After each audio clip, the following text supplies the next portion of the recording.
Welcome back to another episode of Way Too Wifey. I am your host, respectfully Gabby, and in this podcast, we talk all things dating and relationships in this modern day. And if you are new here, hi, I'm Gabby, and give me a second. I'm Gabby. I'm an online dating coach where I help you transform your confidence to live your best lives inside and outside of relationships. You guys, it all starts from within. I can promise and assure that if you don't feel right from within, you will attract chaos in your love life. You will continue to attract the unloving partners, the psychos, the narcissists, the love bombers, the breadcrumbers, the situationships. It all comes because you don't feel right from within. So that is something that we work on in my 8-week transformation program, just really getting to the core of what the real issue is, getting clear about what you want, and then being able to detach and attract what it is that you're looking for. I have an 8-week transformation program. I also have a one-on-one sessions where it's just one session and done. So take a look at the Stan link in my bio or in the episode description. So I used to be the girl that would think every guy that I really liked was my soulmate, was my husband, was the one. And I think it got me into really situations that I look back now and I'm like, why would I even for a second think that that would be someone for me? That doesn't even make sense. I'm not even sure why I was obsessed with him. And I would continue to get into patterns where I would obsess over a guy, I would get over him finally because someone else came in my life, and then I would obsess over them, and then once they drew their energy back, I was like obsessing over the next person, and it was a continuous cycle of obsession. And the reason why I'm telling you this honestly is because I used to be that girl. And if you are in the situation right now where you are obsessing over someone and you're like, why won't anyone obsess over me? Like, why am I not the prize? Why can't this be a mutual thing? We're going to talk about what's going on right now. We're going to talk about what you're doing wrong. We're going to talk about how to change from being the person who is obsessed to making them obsess over you. This is such a skill, and once you learn it, once you're able to really just detach from the situation. And I've made videos, I made episodes on like being obsessed, falling too quickly, and some of the things are going to be a little repetitive, but taking a little bit of a different take here. So if you want to go back to those, by all means, go back to those.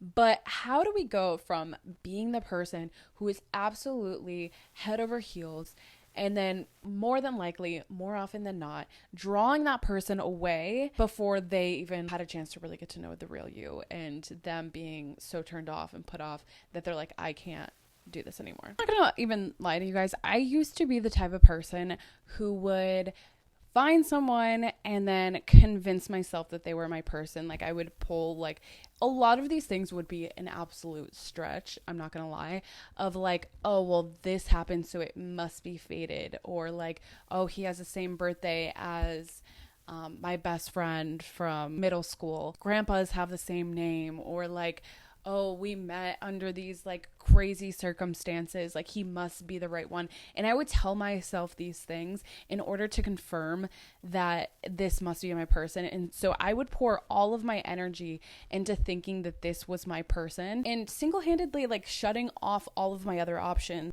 Like, this person would check so many boxes for me, not just necessarily one person, but it was a continuing pattern, obviously. That person would check off so many boxes for me. We would have amazing chemistry. I would overlook all of the red flags or all of the things that probably long term wouldn't be necessarily the best match for me.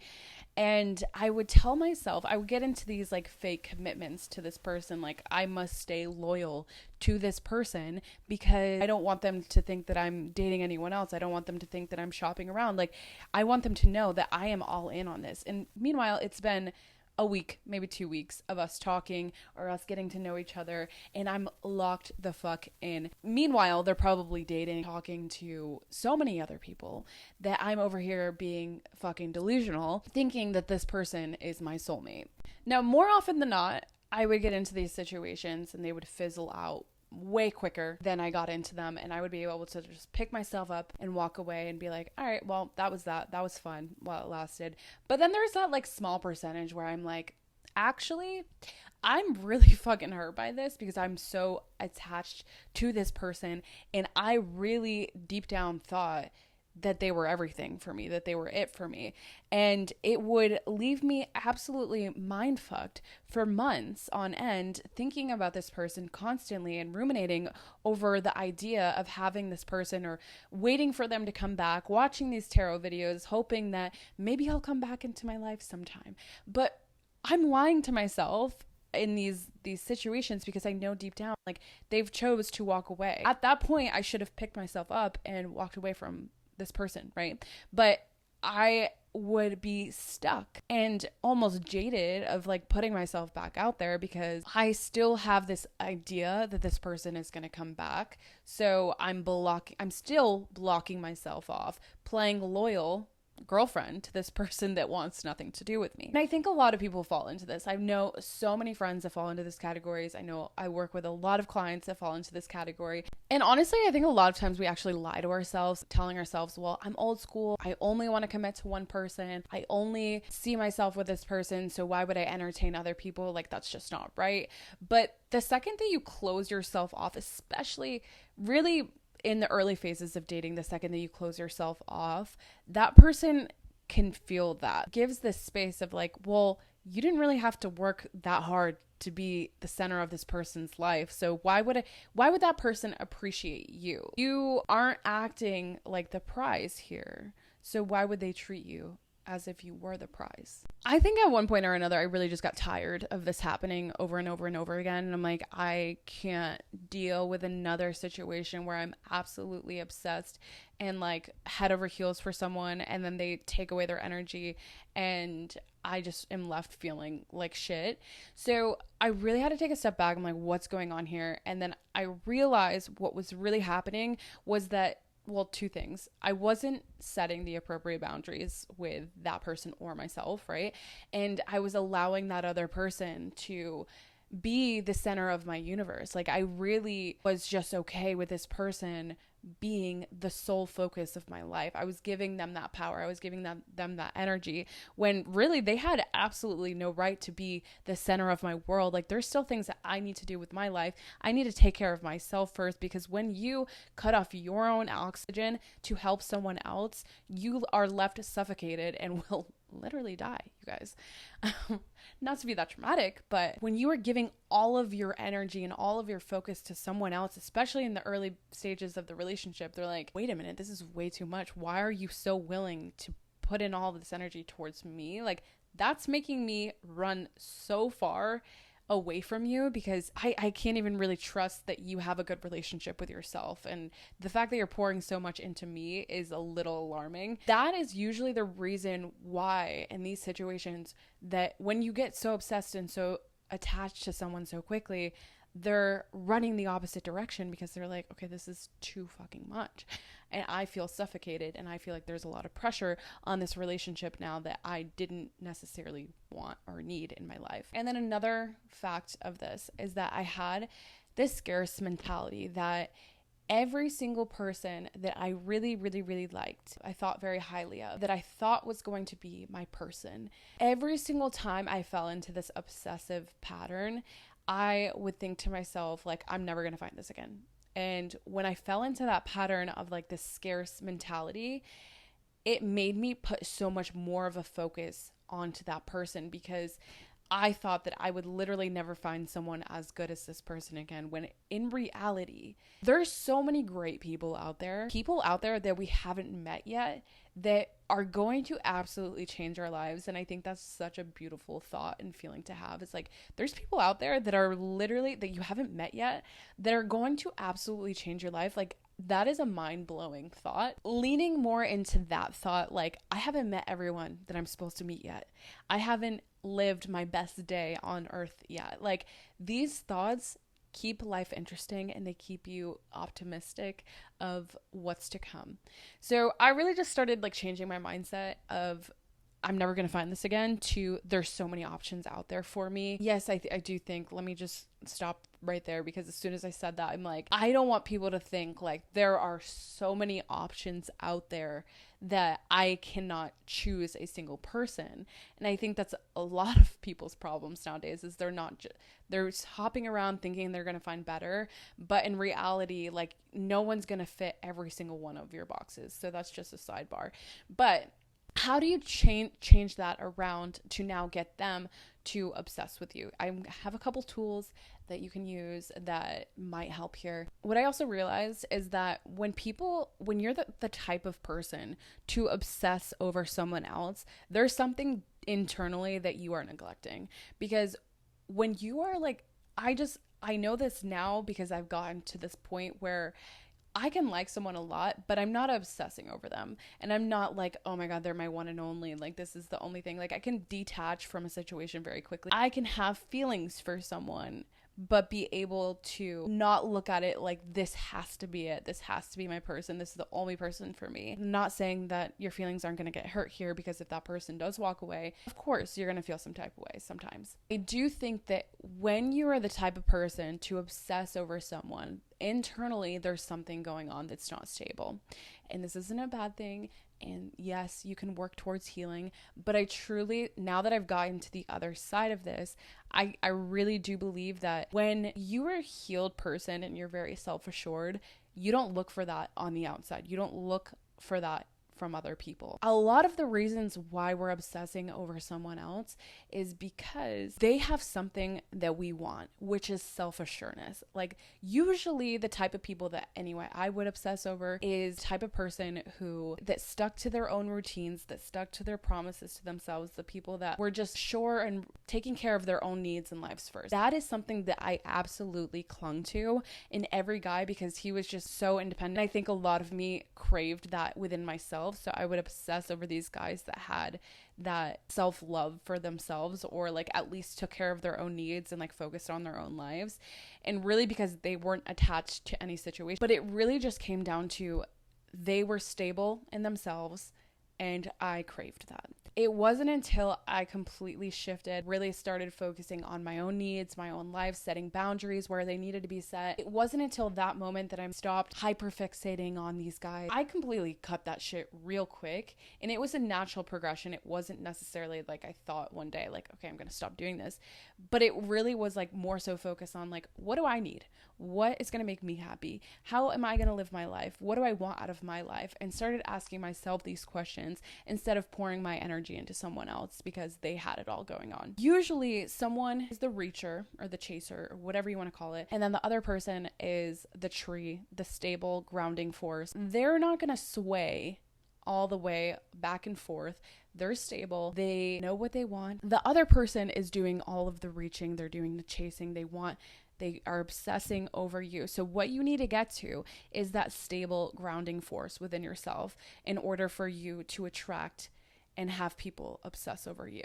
I want you to take some time right now to think about a time that you were super obsessed with someone. Maybe it's right now, maybe it's in the past, but think about a time where you were so obsessed with someone.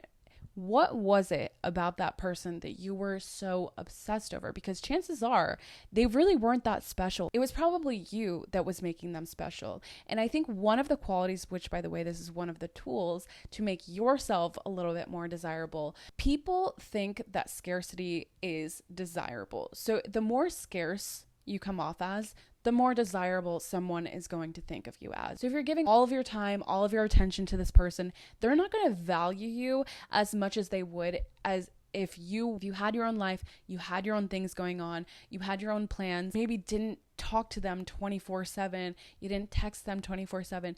People will respect you so much more when you have boundaries of like, I'm busy right now. I'm going to respect someone so much more for setting the boundary of like, I'm busy right now. I will text you when I can, or I'll call you whenever.